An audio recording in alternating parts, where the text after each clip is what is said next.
They whisper that Catherine de' Medici found peace in her final slumber, a tranquil departure for a Queen of France. A cruel deception. For the stark reality is, nothing about Catherine's last moments was serene. There was no grand farewell, no solemn procession, no dignified pomp. Her end was a protracted agony, laced with indignity and the stench of decay. She perished not as a sovereign but as a dire admonition, isolated, unmourned, and her body left to corrupt while the kingdom she had clutched with an iron fist splintered into civil strife. Initially, the signs were subtle: abdominal discomfort, fatigue, a dull ache in her gut. While she'd battled digestive issues for years, by the 1580s, these mild symptoms escalated into something far more malignant. Chronic intestinal agony became unbearable spasms. Her body swelled unnaturally, her skin grew pallid and waxy, and a putrid stench, the odour of a body corrupting from within, began to cling to her. Modern historians surmise she suffered from advanced colon cancer or a severe combination of intestinal ulcers and infection. Yet, 16th century French medicine offered no such diagnosis. The royal physicians, once eager to attend her every whim, now maintained a discreet distance, not from contagion but from visceral disgust. Her bedchambers required constant fumigation, with burning herbs and vinegar-soaked cloths to mask the pervasive odour. Servants were rotated every few hours, few able to bear the putrid miasma. Courtiers completely shunned her. Those who once sought her favour now found myriad excuses to keep their distance. As Catherine's body withered, so too did her mind. Visitors reported her conversing with her deceased children, not metaphorically, but literally. She would sit alone in rooms, whispering to Charles, sometimes bursting into manic, uncontrolled laughter, other times weeping inconsolably for hours. By the close of 1588, Catherine de' Medici wasn't merely dying, she was decaying. The human body is designed for a staged breakdown, cell by cell, organ by organ, nerve by nerve. But in Catherine's case, that process was not gentle. It was grotesquely violent. She had long endured chronic intestinal distress, a polite term for what was almost certainly advanced colorectal disease, possibly cancer, exacerbated by abscesses, infection, and the era's inability to distinguish illness from divine punishment. Regardless of the precise diagnosis, the outcome was unmistakable. Catherine was rotting from the inside out. Accounts from courtiers and personal attendants depict a figure so physically compromised she could barely stand unassisted. Her abdomen was swollen and tender, bloated with gas and waste that could not pass.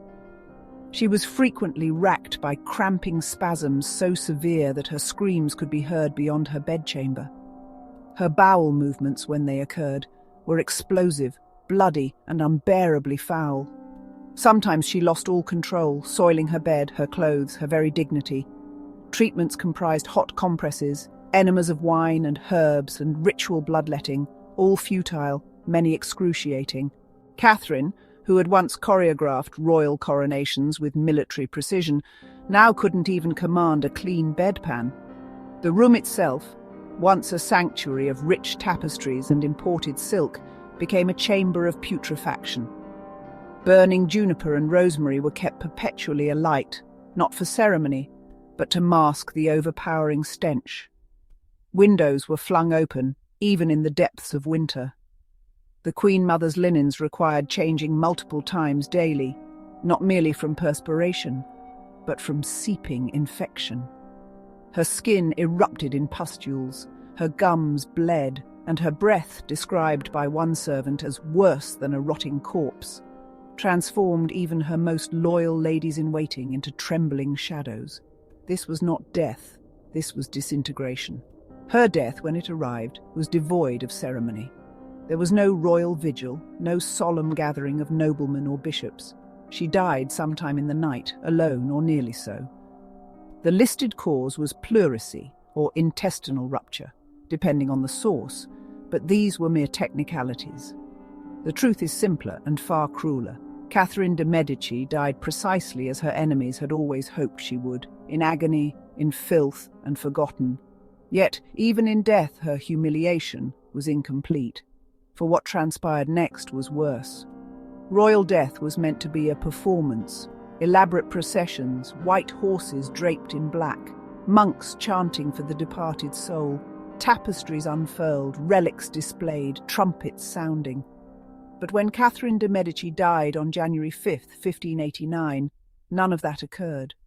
There was no national mourning, no solemn funeral rites, no candlelight vigil in Notre Dame. Her body lay in a makeshift coffin at the Château de Blois, not in a consecrated church, not even in a mausoleum, but in a small side chamber, sealed shut with wooden planks to contain the pervasive odour. There were no state guards posted at the door, no procession of black-clad nobles. The room was cramped, cold, and utterly forgotten. Those who dared to visit described the stench as unbearable, even after embalming attempts failed. The disease that had consumed her in life continued its work in death, bloating her corpse, blackening her face, rendering her unrecognizable. Rats scurried nearby, insects clustered at the windows. Outside, the country she had once controlled was tearing itself apart. Her son, King Henry III, had pledged to bury her properly at the Basilica of Saint-Denis, the sacred resting place of French royalty. But within months, Henry III himself would be assassinated, stabbed in the heart by a radical monk.